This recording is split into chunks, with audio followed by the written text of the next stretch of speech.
friends, what do you ask of your clothing? If you're like me, not much, I'm sure. Just the important things. Comfortable fit, classic styling, and trendy designs that catch the eye. If these are what you ask of your clothing, then TeePublic T-shirts from the good folks at the Human Echoes podcast is the answer you're looking for.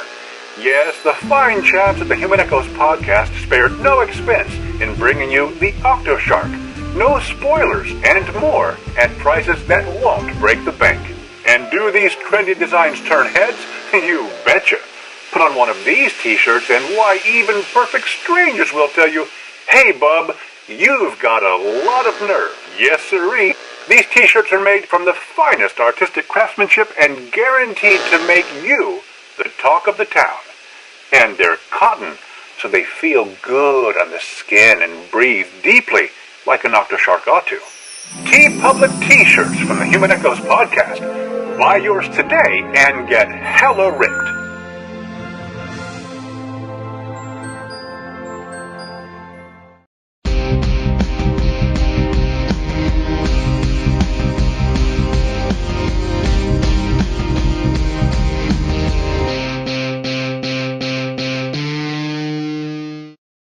Hello everybody and welcome to the Human Echoes podcast, the show where we review oddball movies, have oddball discussions, and occasionally take questions from you, the oddball fans. I'm Tony Southcott.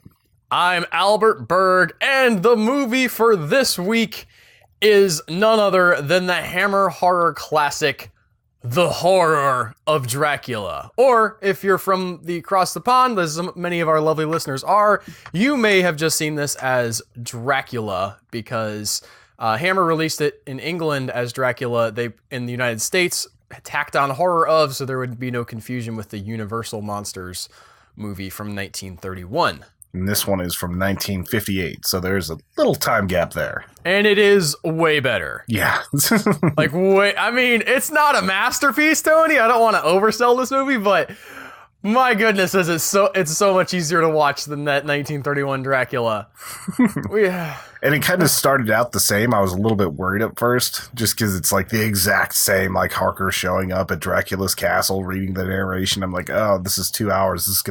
This might end up being a little bit long. Well, I like that. So they have a twist, right? First of all, he shows up. The reason he's at Dracula's castle, which is amazing, is that he's gonna be his librarian. Dracula has all these books that he needs categorized. He's like, keep eating people. I need somebody to categorize my books. And Jonathan Harker's like, my man, I've got the credentials for that. And Dracula's like, you're hired. Come on down. I can put books on shelves. Which is amazing because if you look in the background of Dracula's castle, right, there are several times where there's bookshelves in the shot. They're all immaculately organized already. Like, they're those beautiful, like, leather-bound, like, sort of just shelves of books that you'll see in the background of a lawyer's commercial where they're all the same, like, set of encyclopedias or something. All the You bought them from Books by the Foot, you know, where you can, like, color coordinate your books. I've never wanted to do that with my books. Like, my books have always just been kind of, like, stuffed on a shelf. I'm sure people with OCD back in the day would get mad, like, whenever they watched the podcast video. You had them pretty well organized, but there is that sort of nice, like, I have a giant house, right? It probably has a giant library. You gotta fill it with books that look cool, right? Like, you can't have Twilight in your mansion library with the glossy cover and it's not gonna work. You need, like, the old cloth bound kind of hardcover books that you would see classically. So there's actually companies that collect those kinds of books and just sell them based on aesthetics and nothing else. That's kind of awesome. My mom put in one of those like bookshelves that actually has to have a ladder on it with like the rail and all that. Like that's so hot. Yeah. I mean, I'm not saying your mom is hot, but those bookshelves are like, I want one so bad. And like they've been buying Tony's mom. They go to like garage sales and look for those types of books. Like they got some like 1850s census book just because it looks so good on the shelf. It's a decoration. Yeah. But the reveal that comes later in the movie is that Jonathan Harker is not like a patsy here. He's not somebody who doesn't know what's going on. Who's like, well, I want to go see this Count Dracula guy. I don't know. I hope I'm okay. It's this weird place. And like then he gets eaten. Like he's there at the behest of Van Helsing looking for information on this guy. Like they're hunting him down ostensibly together. I don't know why Van Helsing isn't with him exactly. Like they don't go into specifics. There's some stuff in this movie that doesn't make a lot of sense if you really think about it. Well, I mean, if he was just going to investigate and thought he would make it out after one night, then it probably would make more sense. Well, I like the idea that he was working under Van Helsing for a while. Like Van Helsing was training him up and being like, all right, man, this is your first big mission together. This guy Dracula, I don't think he's that big of a deal. Just wait till daytime and you can stab him in his coffin. Easy peasy, lemon squeezy. It's the opposite of the whole, like, he had a week until retirement.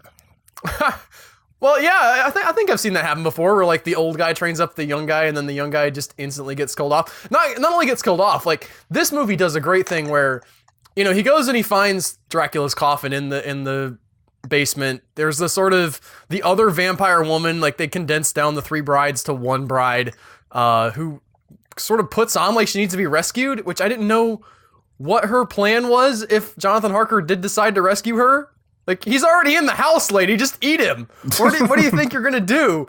But he goes and he finds their coffins and stabs her first because he realizes she's a vampire after she bites him. And then, like, goes to stab Dracula. And, of course, Dracula's not in his coffin anymore. It turns out Dracula had the time to get up out of his coffin, leave the room, and then wait for him to be looking down over the coffin and come back in. And he's like, oh, I'm Dracula, baby. I was wondering about that. It's like, wouldn't you start with like the other guy in the coffin first that's obviously in control of the whole situation? Maybe. I like to think that he was sort of, well, let's assume this was a mercy type thing. You know, that in their minds anyway, they're sort of releasing these people from their bondage of whatever this demon type thing is. And I think he wanted to help the woman out first. There's not a clear indication, but the idea here is that Dracula is like, I mean, obviously he's the big daddy vampire, but he's something beyond humanity. Like he can change people who are human into other vampires and have his thrall over them and everything. But you never get the sense that, man, this guy used to be somebody and like now he's got like whatever shred of humanity of him is left. Nobody's still around to feel like they need to be merciful to him. So I think Jonathan Harker was saying, man, this poor lady, like she got turned and now she's got this demon thing inside of her, or whatever it is. I kind of feel like in this movie, vampirism is presented very, very much like demon possession, which I love because it totally takes away any niceness to being a vampire at all. It's like, no, you're not there anymore. You're dead. Something else is just using your body like a pod person. Yeah, and the only thing that it's there for is to like lure people in and murder them. Like there's there's no finesse to this Dracula compared to like some of the other ones that are out there. Like you can tell he's just kind of a monster from the get-go. And so I think he's letting her go first, but I mean, granted, he could have killed the stronger guy. I don't know that there was a best choice, but what I loved is that Dracula finds him. He's like, you bested me. And he leaves him there for Van Helsing to find. Like, at part vampire. Like, Van Helsing has to kill this guy who we haven't seen a backstory for, but, I mean, they obviously know each other. So he leaves him for his friend to kill as he, you know, comes into the castle. That was my read on it anyway, that he knew Van Helsing was on the way, and he's like, here's a little something for you. Yeah. You don't kill him, he turns into a monster, but you have to, you know, if you do kill him, then you've killed this guy who I would assume that you've worked with for a while. And then he just a different level of coldness to this Dracula. I liked it. Yeah. And then he drives like 5 miles over to wherever the movie actually takes place because they're real close to that castle. Like it's real close. Yeah, like they have like 2 establishing shots outside for the whole thing, and it's like, well, you can travel in less than a day to this. Right. It's not like very much not like the original novel and Nosferatu, more specifically, where there's this great voyage that he has to undertake, and it's this big sort of undertaking. Literally what happens is he gets a look at, is it me? No, it's Lucy Harker, or Lucy who's going to be marrying Jonathan in this iteration. Isn't it Mina in the main novel? Like they changed that up. I haven't read the main novel in so long, I could not tell you. My impression of the main novel is that Jonathan Harker is going to get married to Mina. In this one, however, Mina Harker is Lucy's or not, she's not Harker, Mina, whatever her name is. Like, she's Lucy's sister? Or sister-in-law, something like that. Sister-in-law. There was a whole, like, weird thing because she's older, too, and the brother's older, so I thought maybe, like, they were Lucy's parents, but that was not the case. Eventually, they do talk about them being brother and sister. Anyway, he gets a look at either Lucy or Mina. I think it's Lucy, and he's like, she hot. I'm gonna go check that out right now. And like gets in his carriage and goes. Like that's his whole motivation is just like, I'm gonna go to the next town over and check out the babes over there. It's like I ate all the other ones. I gotta move on. Yeah, and the woman who plays Lucy is, I think, my favorite thing about this film. Like her, first of all, her acting within the thrall of Dracula, like this idea of someone who is got this sort of romantic pining after, the worst guy ever. It's sort of a parallel to the guy you really don't want your daughter to date. But then like after the turn, when he fully changes her into a vampire and she's dead and then comes back, she does an amazing vampire impression. I don't know how you'd say it. Like she just portrays this idea of you really don't want to get turned into one of these things because they just take your body and your memories and use them to lure in everyone you love into the clutches of the vampire that turned him. Yeah, the first thing she's trying to do is take a kid away to, like, basically drain them. And this she's acted by Carol Marsh, by the way. Other differences from the book, in this movie, there are no, like, changing into anything. Dracula's just a dude. There's a great scene where, like, the older brother, whose name I forgot, and he says to I think it's Arthur. Van Helsing, he's like, so they can change to vampires and stuff. He's like, well, actually, that's a common misconception about vampires. Like, everybody in this everybody knows about vampires in this movie. They're not like, what is this thing that's sucking blood? Like, they absolutely know what vampires are, but Van Helsing has to come and be like, no, guys. Like, don't be stupid. They can't turn themselves into bats and wolves. It's just a vampire. He's 600 years old, but, like, turning into a bat is just a little too far. Biologists know about all sorts of vampire bats, but that's not what these are. I listen to a CD of myself talking about it every night before I go to bed, believe me. Or not a CD, what a little cylinder. Yeah, the wax cylinder. Like, yeah. I can't remember what it's called. Phonograph is the name of the I kept wanting to say, like, homophone, but that's actually relating to, like, some... like English verb term or something. I don't know. I do really like Peter Cushing's portrayal of Van Helsing. I think he does a pretty great job of sort of portraying him as someone who's like knowledgeable, but not like he's not an action hero. It's not like the Van Helsing of the movie that they made several years back. But he does Hugh Jackman version. Yeah, he is fairly active. So I thought he brought a really good amount of gravitas to that role. And sort of, you bought him as kind of the concerned guy, the guy who had gone around, but also the guy who was willing to stab somebody in the heart if he needed to. Yeah, he was definitely proficient at his job, even though he probably wasn't super experienced. And they go, after this, they go and they're hunting, of course they realize, oh, this is a real deal. Like we can't just write this off. Like he's going after these people. And so there's a good portion of the film where they're trying to figure out where Dracula went. And I feel like that's maybe the weakest part narratively, where they're like, we're going to go to the bursar and like pay him a bunch of money to tell us what address he took that coffin to. And then they get to the coffin place and the guys are like, oh, I guess the coffin's gone. And it feels like a little bit of a musical chairs of plot movement where it's like, just, okay, yeah, nothing. It does have the benefit of having the wife like in the background as they're running around like, where's Dracula at? She's like, Dracula's like, come here to me, and gets her under his thrall, the Mina of this movie, who's married to the brother of the girl, I think. Yeah. I think that's how that works. Arthur's wife. So, they get a big showdown where eventually they figure out that Dracula's got her, or at least has his sights on her. I don't know if they actually know that he's bit her yet or not, but he knows that he's got some interest in them. And they watch outside all night and they don't see anybody go in, but then she has been bitten and they're like, how did he get in? He can turn into a mist. And of course Van Helsing's still like, nope, we're not gonna I'm still not buying that these vampires can turn into mist. And of course, Van Helsing's right. The coffin is in the basement, and there's another. Christopher Lee does a lot of great posing in this. He has, how many lines did you say it was? 13 lines total in this. And they're all to at the very beginning of the movie when he's talking to not Van Helsing, Jonathan Harker. Or he's like, I need you to, take care of my library and apologizing for the behavior of the, creepy lady in white. Yeah, and the maid isn't there, and just like little lines like that. The rest of the movie, he's basically posing and hissing and like doing the Dracula thing.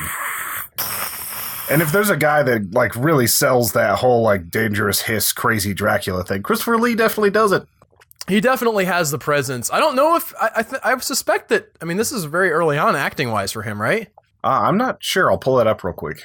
I don't know how many other films he was in before this, but it seems like that he probably wasn't the most seasoned. I mean, Peter Cushing, I would imagine, is going to be your guy that's top billed on the poster. Although I will look at that also. He has about 30 credits before it gets to this one. Okay, never mind. I'm just talking straight out of my butt.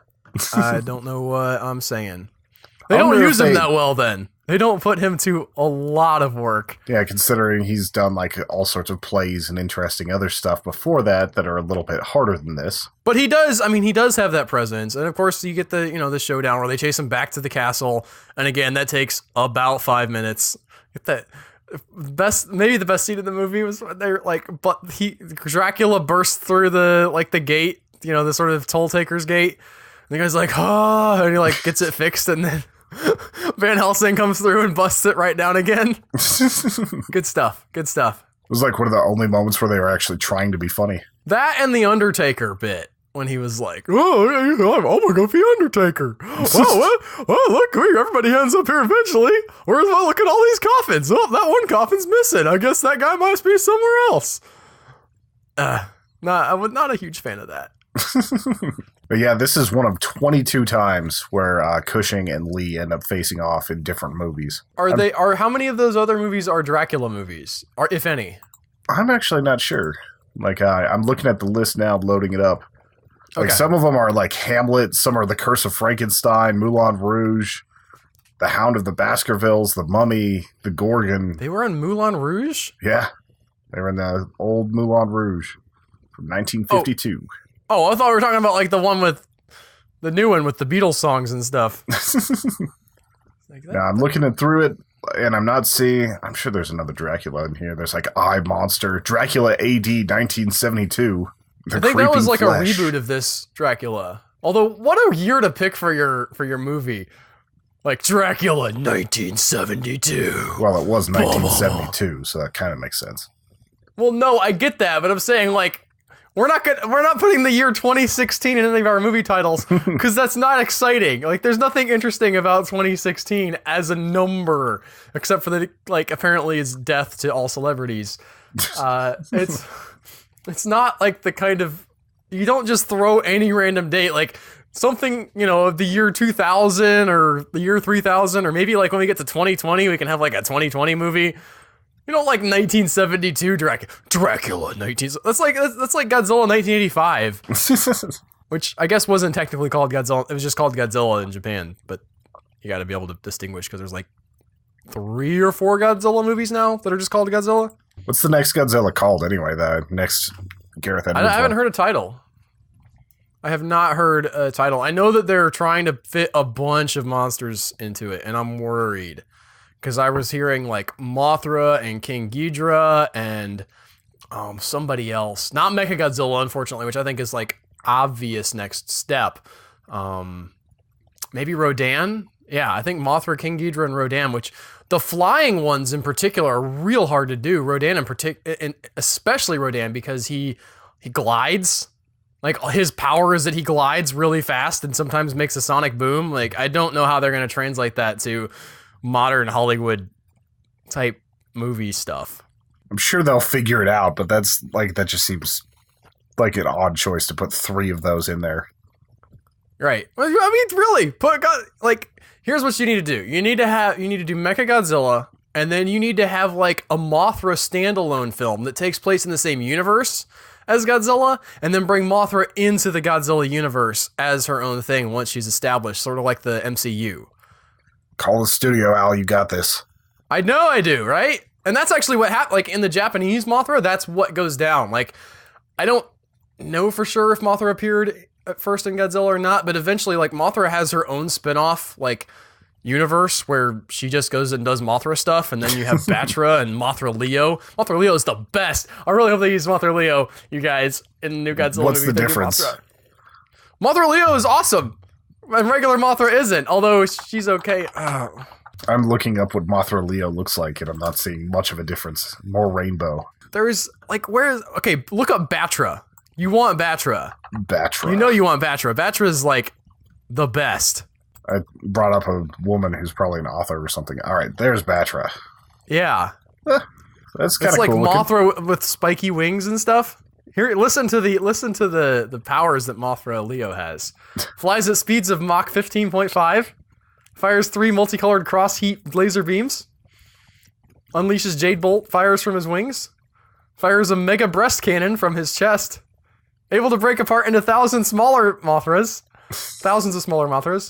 It can form an XL pile load by flying straight up and spinning to release several jade rings from his body. Mothra Leo is a guy, by the way. Instantly better. Anyway, I'm just saying. It stands for Moth Lion. Yeah, no, we know that.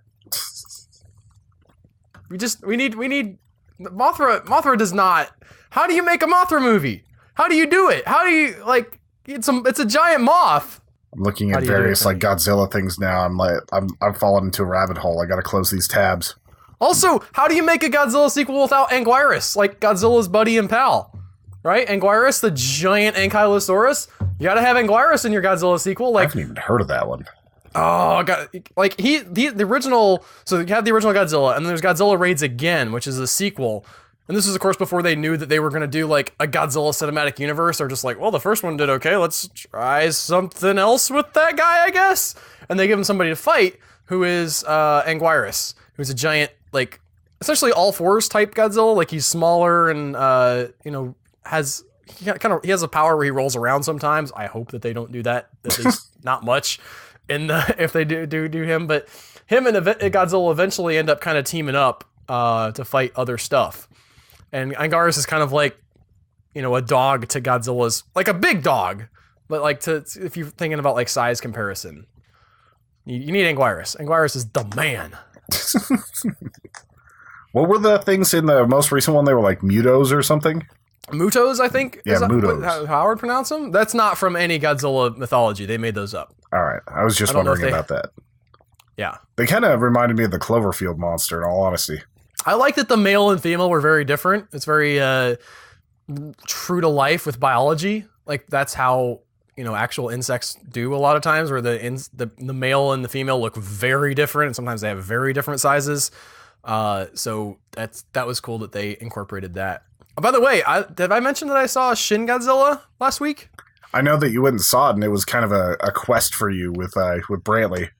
Yeah, it wasn't as much of a quest as I was worried that it would be. Like, it was just sort of in the next town over.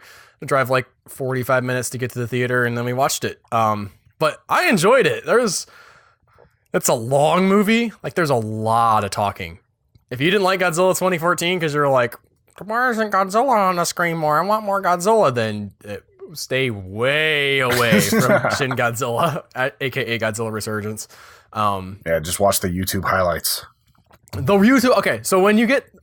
I do recommend, though, yes, when Shin Godzilla comes out, when there are the ability to do highlights, watch the Godzilla throwdown stuff on YouTube, because that's amazing. That stuff is what saves the film, because they go on for a long time talking and sort of being in boardrooms and like, how do we defeat Godzilla? And like arranging, it's like logistics, the movie. Like, I don't care about your endless, like, oh, we have to fold the paper into a Mandelbrot thing, or it's like origami and then we can decipher the code. Like, just show whatever you're gonna show.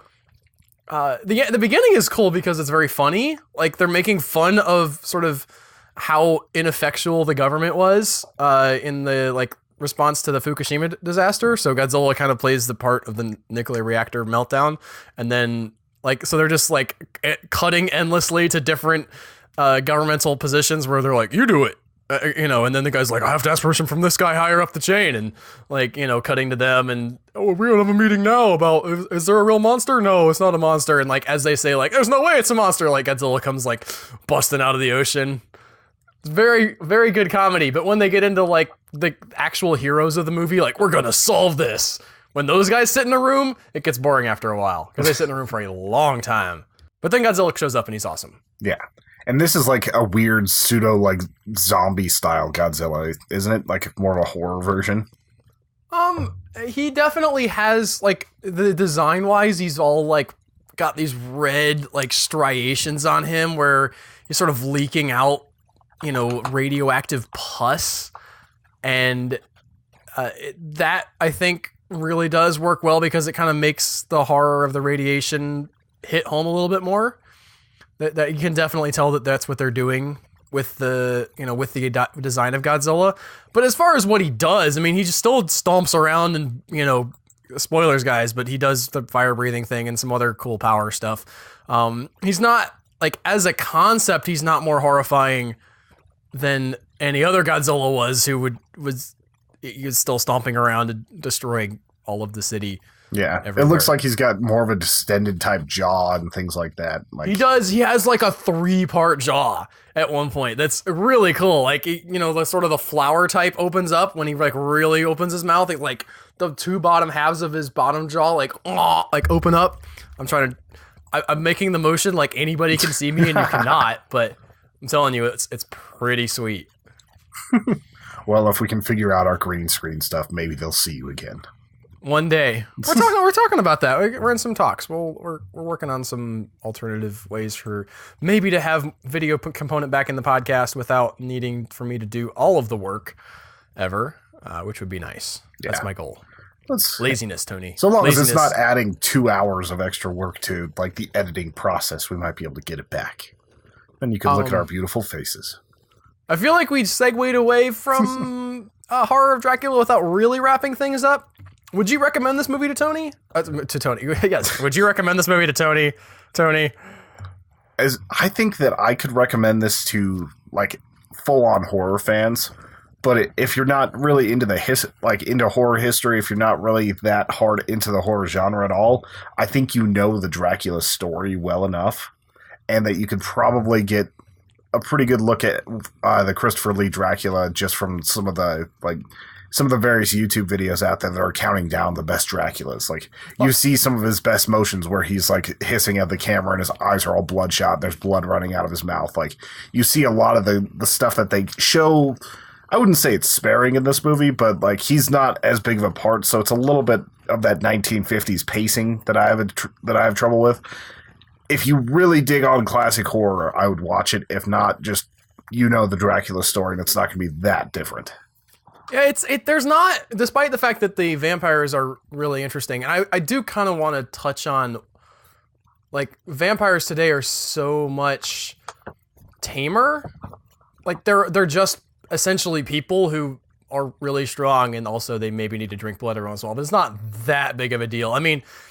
We can blame Twilight, but you can even look at things like What We Do in the Shadows, right? Where they're everything is trying to humanize these guys. And I'm trying to think of, I know we have the monster kind of zombie type ones in 30 Days of Night, which you like to bring up. But even that is, early 2000s? That's a older movie now. Yeah, the only vampire movies we've had for a while are more like the Daniel Steele, romance vampires.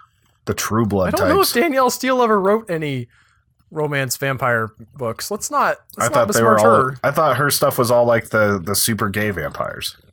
Maybe Danielle Steele, when I was working in the library, was just sort of the big romance novelist.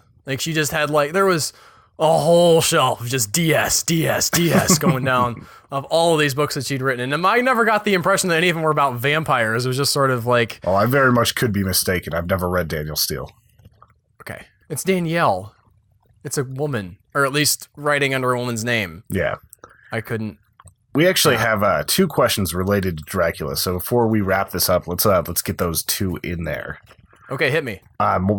Morticia at Lady Lugosi on Twitter asks, who makes a more terrifying vampire? Lee, Lugosi, Krisky, Oldman, or Marnow? And who was the best Van Helsing? Who played Nosferatu? I want to say it's like Max something. I'm pulling it up right now. Yeah, Max Schreck. I know he's not technically Dracula, but it's Max Schreck. Yeah, Max Schreck. That's the most terrifying Dracula that I've ever seen. Yeah, I didn't like the reimagined Orlok that you see in Salem's Lot, like Barlow, I think his name is. Like, just because he's based on that design, he is pretty terrifying too.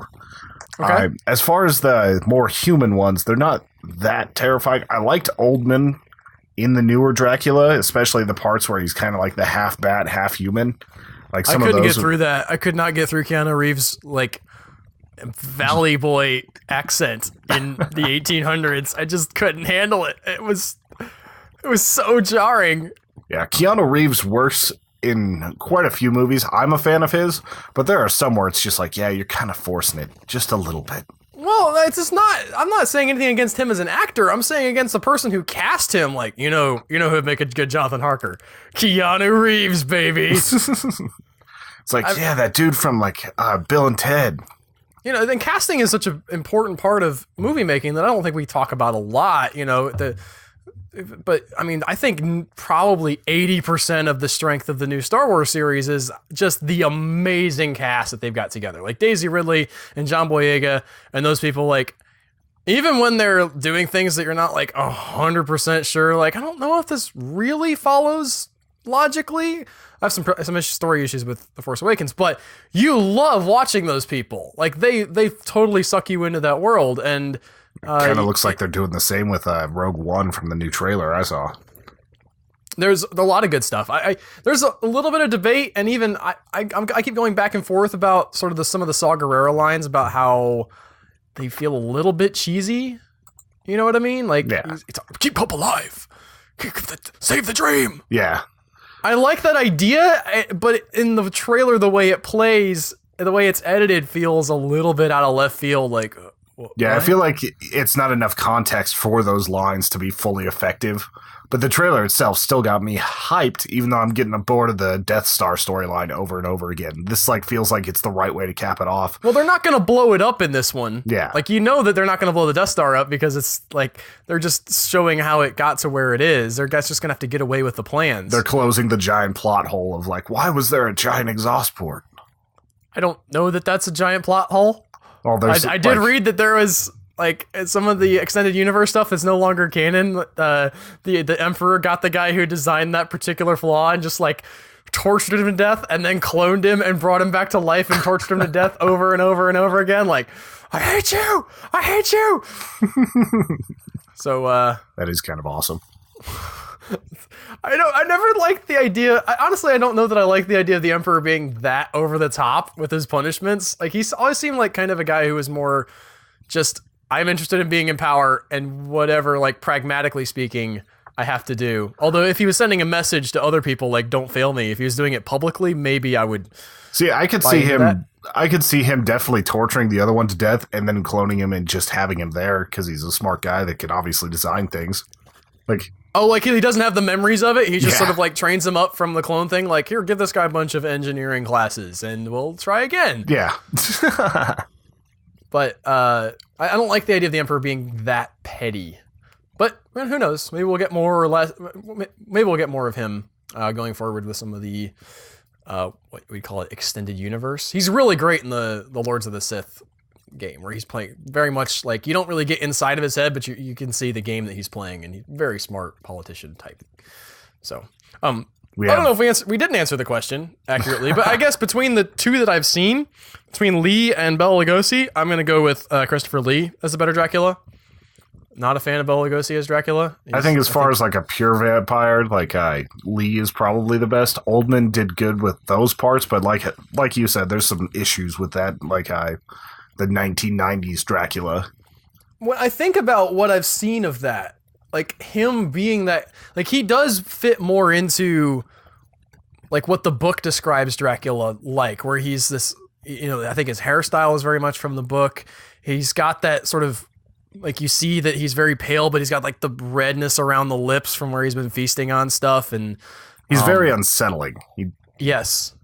So because I haven't seen the movie all the way through, I can't speak definitively on that, but Oldman, I think, could definitely be in the conversation. I just don't have enough information to really weigh in. Yeah. This actually fits in with the next question, and we might have already answered it a little bit. This is from Kat Roca at Catapult, spelled with a K, on Twitter. What is your favorite / least favorite interpretation of Dracula from any film, TV, game, RPG, etc.? Do you prefer modern or old school? Well, favorite, again, we've discussed, is Nosferatu. And like, that story is close enough to Dracula that I'm not going to like split hairs over it. Yes, I mean, it's so they wanted to adapt Dracula, they weren't able to, and then essentially they're like, what if we made a story about a guy who was a vampire, and then like he wanted to go to London, and this guy who was a solicitor helped him go to London, and then he like hurt his wife, but it's not Dracula. What about that? Totally not Dracula. Don't say the name Dracula. Which I think, honestly, maybe just because of the movie, but Count Orlok almost sounds more like horrifying as a name than Dracula. But I think that's partially because Dracula's gotten watered down a little bit. Yeah. Least favorite. I mean, there's been some bad Draculas. I couldn't even get. Have you seen Dracula 3000? No, I read some reviews on it, and I saw like I was just reading about like how it's basically just a bad music video. I tried to watch that, and I couldn't get more than 10 minutes in, so I don't even know what the Dracula that's like. But that was an insufferable movie. I would say if I had to pick my least favorite Dracula movie, that would be it. The original Universal Draculas got really weird after a while when they went into their whole not extended universe, but like the I guess the cross-pollinated universe where all the monsters, sort of House of Dracula, House of Frankenstein, Dracula meets the Wolfman, those kind of movies. And then Abbott and Costello take them on. Yeah. There are some like odd choices for what all of those guys are doing. They did not, well, I was going to say they did not keep up the quality. For sure, the Wolfman didn't keep up the quality. Frankenstein as well kind of ends up being weird, but Dracula just comes into some of those movies and does some, like, what are you even doing? What was the point of you in this movie? I feel like if I'd seen the Dracula Reborn, or what is it, the new one, Dracula Untold. I feel like if I'd seen that one, I would put that one down, but I actually haven't. I can't have an opinion there. So yeah, I'm not really sure on that one. That one, I kind of like the cast that's set up for it, but I heard bad things about it. I feel like I'm missing something really obvious, like an asylum Dracula that I just couldn't stand or something. But I don't have a real good answer for least favorite. I'm sorry. Yeah, like most of the least favorite vampire movies I've seen don't involve Dracula directly. Yeah. Oh, there's that one where I can only remember what the name of it is. Like, no, that's awesome a Frankenstein Monster thing. Squad. There's the one where like the people are in the carnival and the guy is bringing people back from the dead, and I think Dracula shows up at some point. Not a great movie. Not a great movie from the 70s. It's wonderful. It's one of those like watch with your friends and riff on it the whole time. It's one of those. I don't think I've seen that one. Did you ever see Monster Squad? No. That is one that you should see, because that's like all the horror icons from Universal like put into kind of a kid's movie, but it's just got some heart. It's a good movie. Well, hopefully they'll do a good job of recapturing that. I mean, I've always loved that idea, right? I liked a lot of the design and sort of the inspiration of Van Helsing. I know that the movie didn't make any sense, but I really loved what that movie was trying to do, and so I cut it a lot more slack than it probably deserved. I guess as far as modern vampires, I still really liked the Blade movies. The first two, anyway. Do they have a Dracula in those? Not really, but as far as like modern vampire design, those actually felt like they could have been vampires. Well, I mean, they are. Oh, vampires. I'm just talking about like as opposed to Twilight vampires. Oh, okay. I got you. Because that's what most people, if you say modern vampire, are probably going to think. There's still, even in the Blade movies, though, there's still like super powered douchebags. Yeah, though. pretty like, much. There's not. They don't. I haven't seen 2, but they don't really show like, well, why do they act like this? Like, why are these vampires evil? Do they have this sort of like, that they're taken over by some demonic force, or are they, do this just I don't like think if it's you a live demonic force at all because crucifixes and things don't work on them. Okay. Yeah, they definitely have the crucifix in the Horror of Dracula. Like, that mess you up. Like, even though they know it's a vampire at the time, like when they finally find Lucy and he like pulls the crucifix out and like puts it on her head, and you see it burn the cross shape in her skin. That was just not cool. I felt like I would have been not cool with that if I was her brother. There's always an interesting point that they make that you have to have like full on faith for that to work. Like, at least in some of the Stephen King books, like Salem's Lot, where like the guy loses faith in the middle of everything. Like, he just doesn't feel it. He doesn't, like, he's got too much doubt. He never really had it to begin with. So the vampire just snaps the arms off the cross. But other people, and this can use one, it. Christopher Lee just makes like a cross thing. Like, it doesn't have to be a crucifix or anything. It's just like anything vaguely cross shaped. Like, you gotta be really careful in the architecture of your home that you don't end up with like a beam cross another beam, or you're gonna be hurting real bad. Yeah. And also, or like a crossbeam in your coffin, like for support, Yeah. Also, hey, vampires, maybe don't have giant windows in your house, is something that I have to say. Because Yeah, my castle would look like a bricked-in compound. It looked more like a jail. it's a bad idea. Like, you live there. It's not like you have to go to somebody else's house. Like, the ending of Horror of Dracula, they chase him back, and it's just a curtain. Like, Van Helsing pulls a curtain back, and he's like, whoa, no, you're melting. Like, the disintegration scene was amazing, but even so. Yeah, I've never understood that. It always seems like it happens, too. It's too easy to just use sunlight to kill them. At least, like, not paper over, but, like, put some plywood over the windows or something. Yeah. There was a house that I would drive by relatively frequently several years back, and it had plywood over all the windows. And I made up this little story in my head about how a vampire lived there and how that was his sort of, like, he couldn't stand sunlight. And so he had... Suburban vampire. Yeah, it was it was just like a nice, like, it was weird that that had happened in this house. And it wasn't like, they had the windows blow out one day. It's like... They put them up for the hurricane like 6 years ago and just never bothered to take them down. I mean, I live in a pretty dark space. Like, the windows in my place like only let so much light in, but like I couldn't have my windows boarded up. That'd just be weird. I saw something interesting the other day. Since we're pivoting away from the film, those parents' guides that they have on IMDb? Yeah. Have you... So the idea here is that, let's say I'm a parent, right? Which I am. And I want to find out, is Blockbuster movie A good fit for my child? So I go and I'm like, what kind of stuff do they have? Are they having cursing? Is there a lot of nudity? Like, does somebody's head explode? Scanner Give me style. the skinny on what's happening. So I don't know why, but you can go to the parental guide for 50 Shades of Grey, Tony. And they tell you everything that happens in the movie. Like, point by point.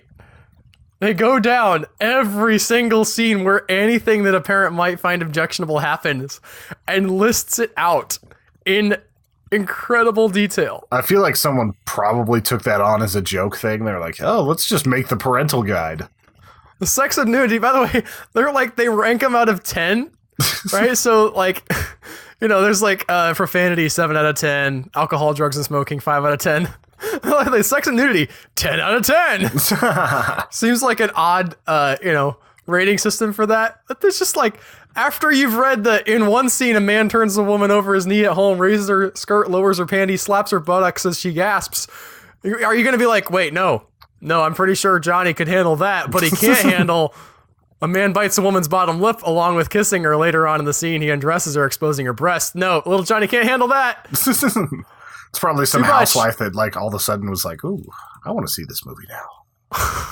It really does feel like more of a selling point than a guys. I mean, Just, like, you could just have sex and nudity throughout. Lots and lots of it. It's not appropriate. If you're cool with your kids seeing that, fine.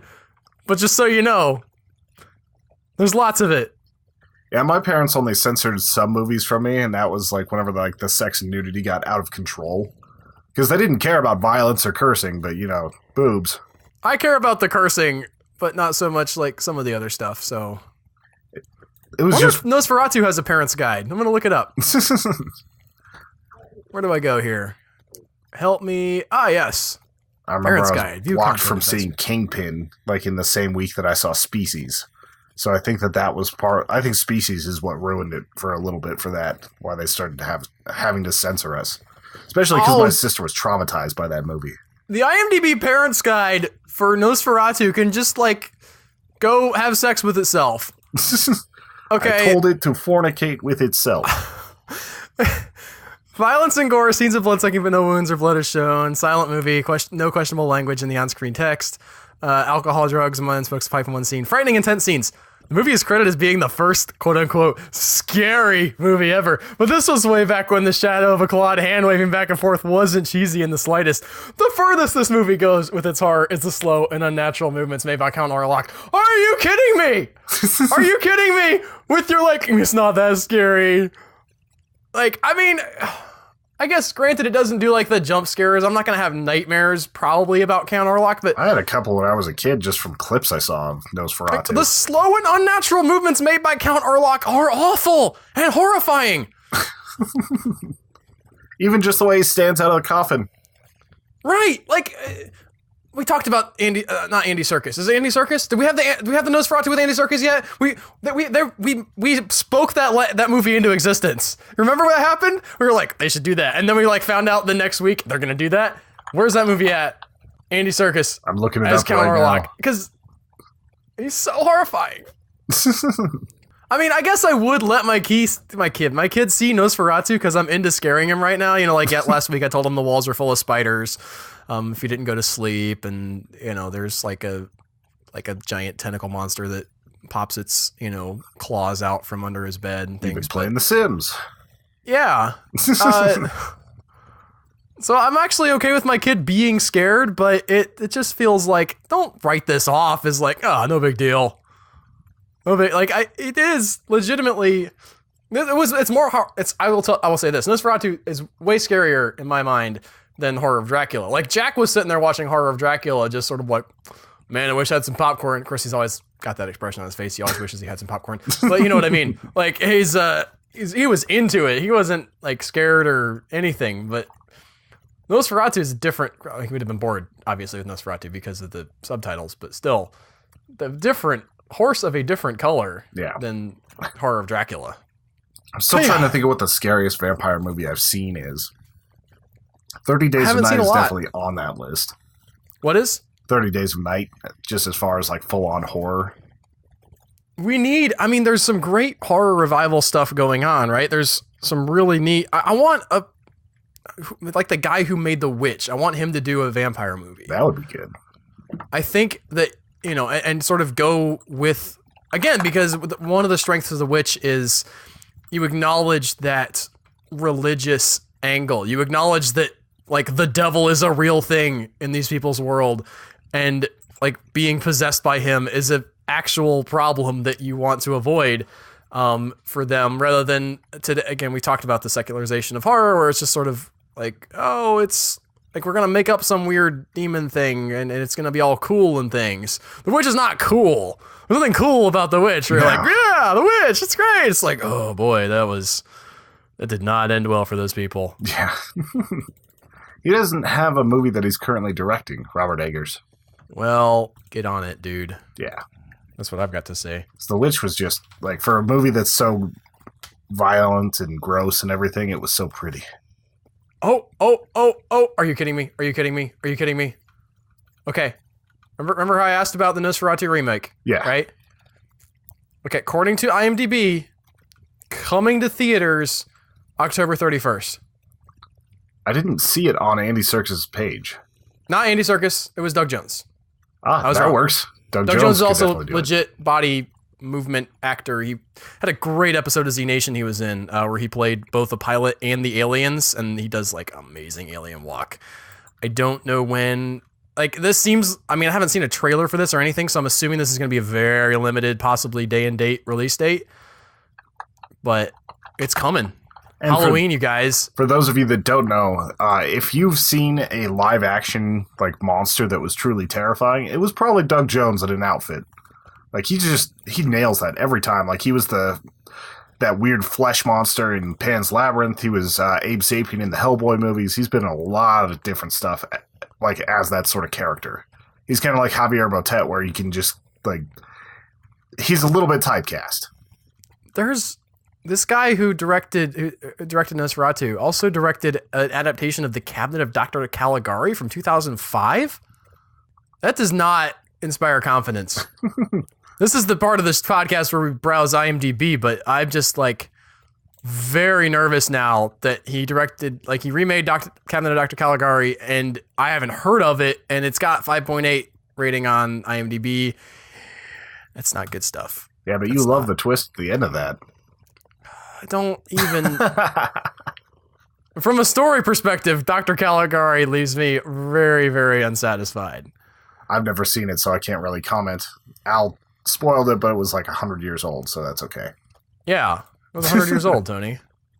I won't spoil it for y'all, though. You can probably go see it on Netflix or whatever.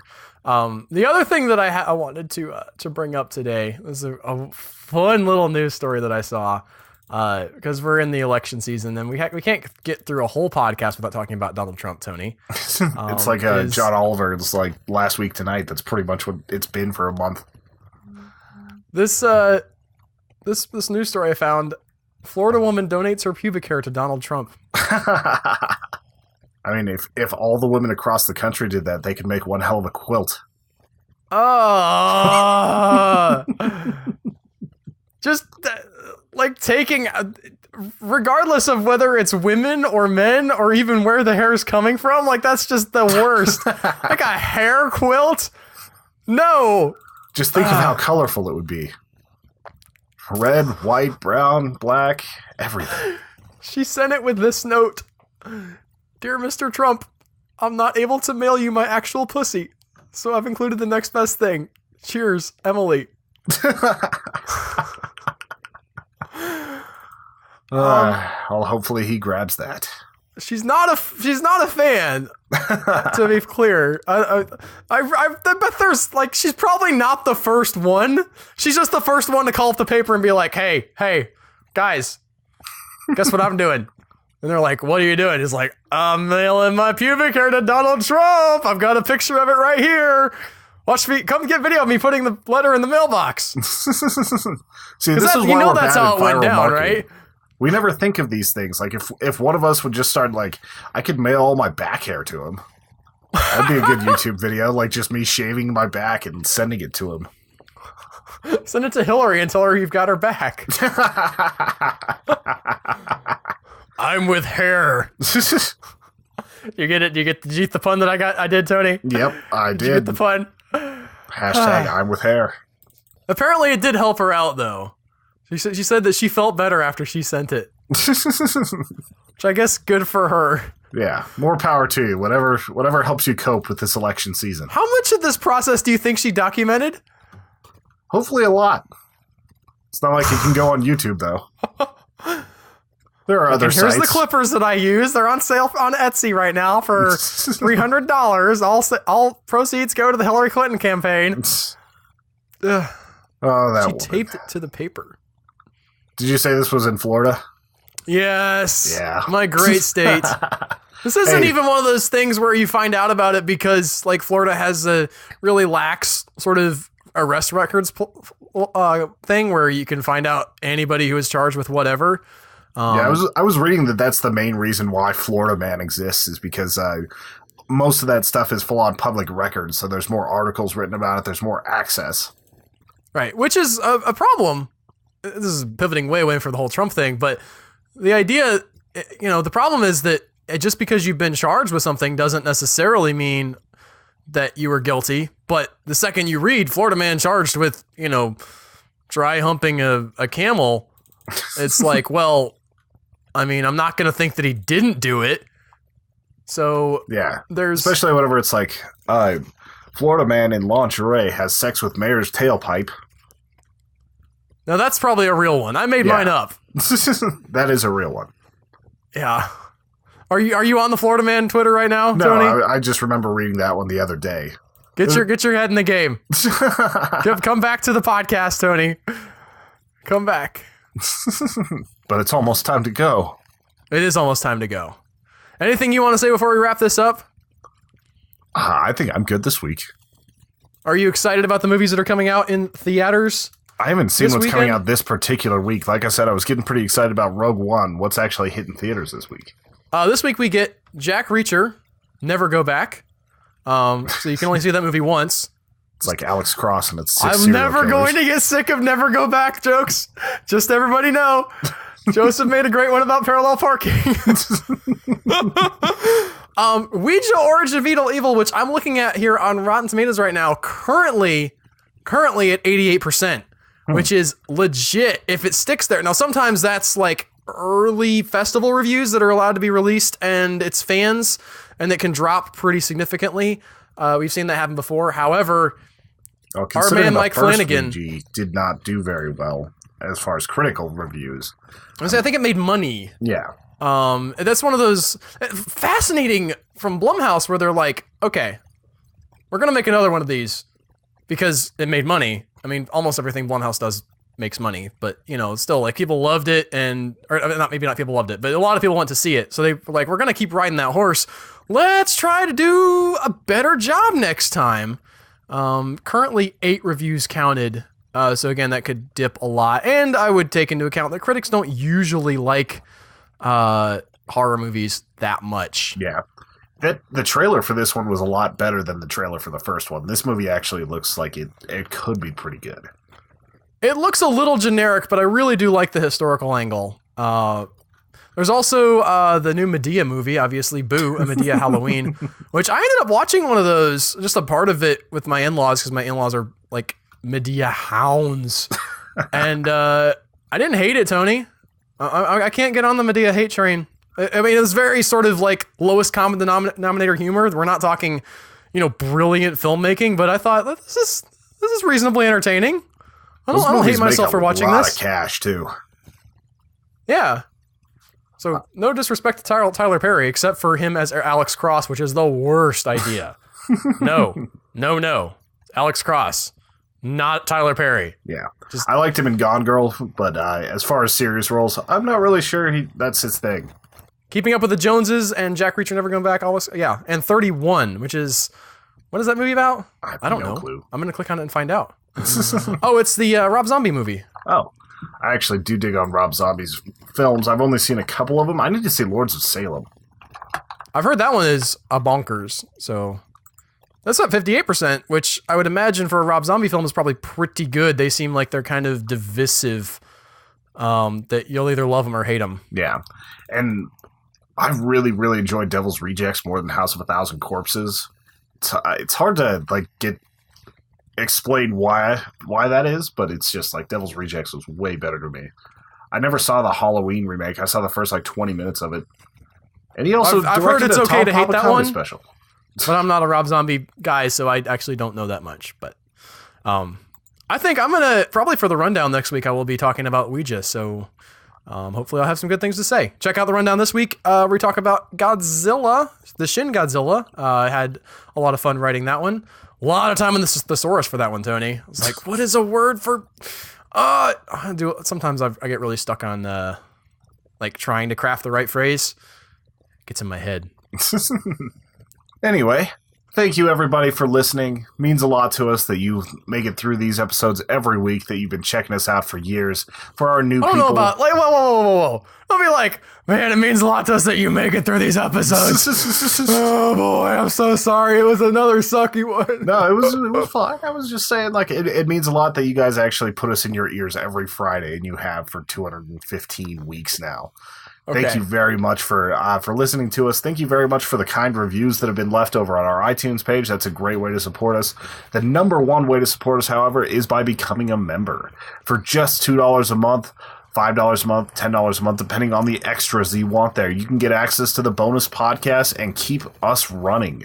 Go to humanechoes.com and check out the Become a Member link up on the top right-hand side or the big button on the right whenever you're in an article, and you can become a member today. If you become a $10 member, you get pins, you get all sorts of stuff. We are retroactively sending pins now until we run out of supplies, so you'll get all the pins that we have so far if you become a member there. You can also help us by clicking the Amazon link, which is on the top bar of our website if you have ad blocker turned off, or if you click on the Amazon links that we have in posts. If you do that, anything you buy for the next 24 hours, we will get between a 4 and 8% cut of, and that really helps us out too. So thank you guys very much, and I hope you have an excellent week. We will be back next week with our review of Phantasm, the 1970s-ish Don Coscarelli classic.